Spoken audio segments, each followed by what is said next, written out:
তোমরা কেমন আছো? লেখাপড়া করছো তো? লেখাপড়া করতেই হবে। নকল, প্রশ্নফাঁস, জালিয়াতি কোনো কিছুই আর চলবে না। বিসমিল্লাহির রহমানির রহিম।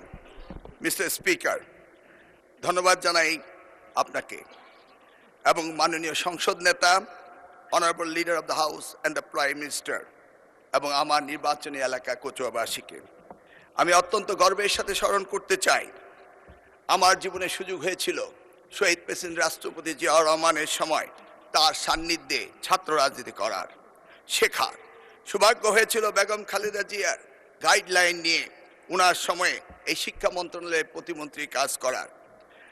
আমি আজ কৃতজ্ঞ ও সৌভাগ্যবান শহীদ রাষ্ট্রপতি জিয়াউর রহমান ও দেশনেত্রী বেগম খালেদা জিয়ার রক্তের উত্তরসূরি তারেক রহমানের নেতৃত্বে বাংলাদেশে এই ঐতিহাসিক পথ চলার অংশ হতে পেরে। মাননীয় স্পিকার, মিস্টার স্পিকার, আজ আমি লম্বা বক্তৃতা দিতে দাঁড়াইনি, কারণ বাংলাদেশের ইতিহাসে অতীতের যে কোনো সংসদের চেয়ে এই সংসদ একটি ইউনিক এবং একটি এক্সক্লুসিভ।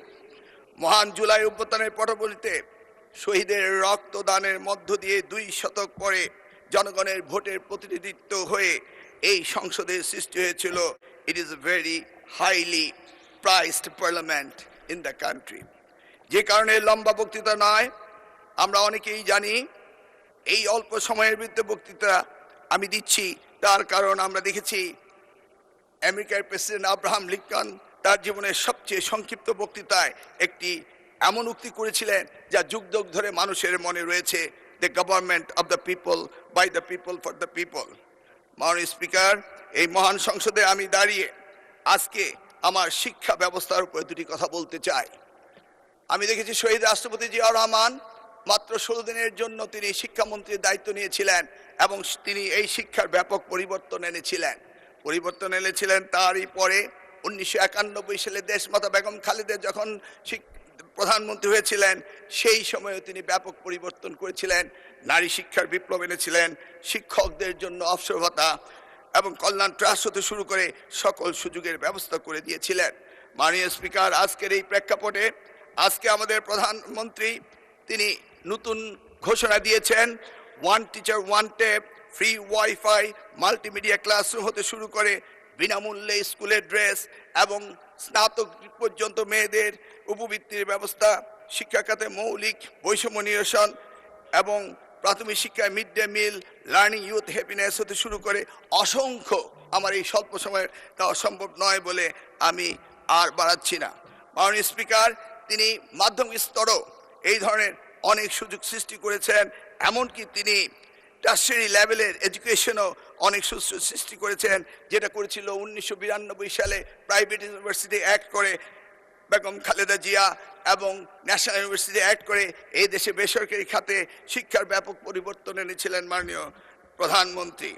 মাননীয় স্পিকার, আমরা জানি 2008 সালে মার্কিন প্রেসিডেন্ট বারাক ওবামা তিনি বলেছিলেন, yes we can do justice and equality, we can have the opportunity and prosperity, we can have heal the nation, yes, we can repair the world.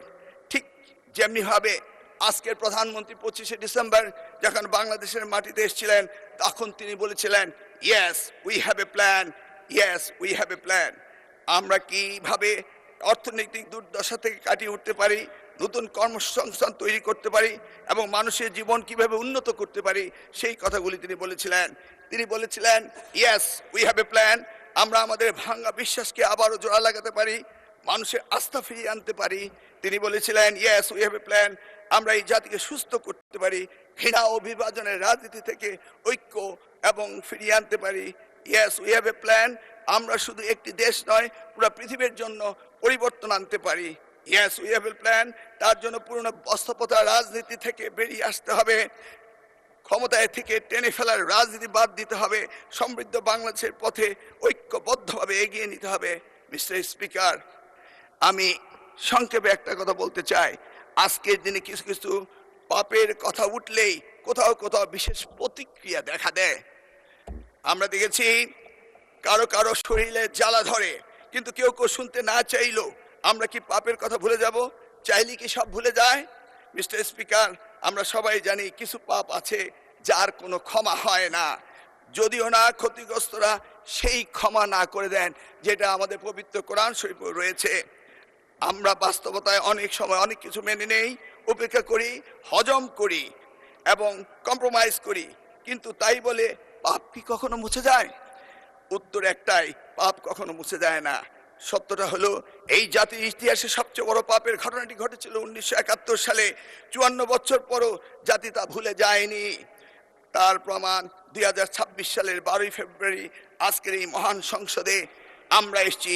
সুতরাং এই পাপের কথা আমরা ভুলে যাব না, বরং প্রজন্ম থেকে প্রজন্ম আমরা এই পাপের কথা বলেই যাব। মাননীয় স্পিকার, মিস্টার স্পিকার, পরিষদে আমি যা বলে শেষ করব তা সারা দেশের আমার অতি আদরের সোনামণিদের জন্য বলবো, তাদের উদ্দেশ্যে বলবো, এই তোমরা কেমন আছো?